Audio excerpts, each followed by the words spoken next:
Chapter 35: The Doctor's Fake Degree and a Pregnancy.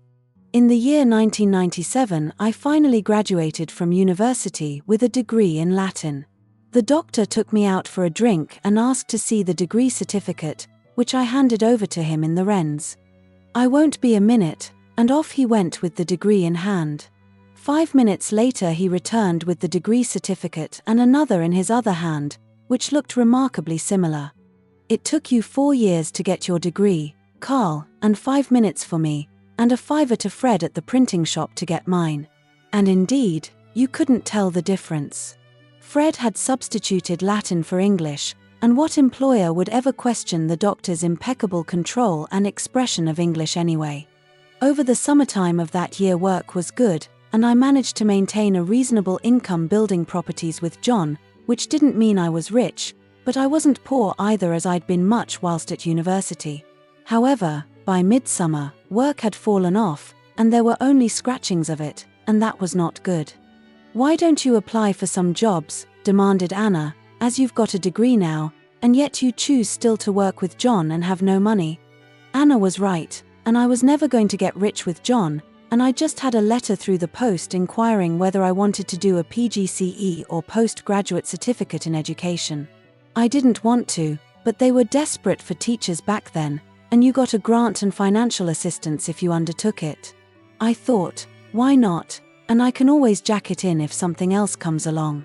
Anna, though, was adamant I did the course and not be waylaid again by some fantastical but shit idea, and she was right. I filled in the form in June sometime, and I forgot completely about it by August, and so did Anna, as I'd taken work with Andy laying flags in driveways. But then another letter dropped through the letterbox, informing me I had been successful with my application, and that I was to start the PGCE in September, and that I had to arrange, first, a 2-week experience in a primary school, even though I was to train for secondary school teaching. Anna pushed me to get the placement sorted, and I secured a place at a primary school in Middleton. There was another reason Anna wanted stability, and she hadn't told me. I always stayed over at her house at the weekend, and this Friday was no different. But it was. I arrived around tea time, and I knew something was troubling her. She barely spoke, and when she did, it was idle chatter of nothing substantial. I made a coffee, and she sat in the room blandly watching some dull television program. When I sat down and commented upon some event of the day, she simply shrugged her shoulders, got up, and went to sit in the kitchen. I stayed a while in the room, thinking it best to leave her to whatever was wrong, and in the meantime, I struggled to think what I'd done wrong for her to be like this. I suppose it was guilty character which made me think it was me, and I did have something to do with what had happened, but only half. I finished my coffee and walked into the kitchen. Anna was sat at the table, elbows on it, looking down. "What's the matter?" I asked. Silence. "Have I done something?" She gave me a profound look, but still silence. "If I have, you have to tell me, Anna, as I don't know what."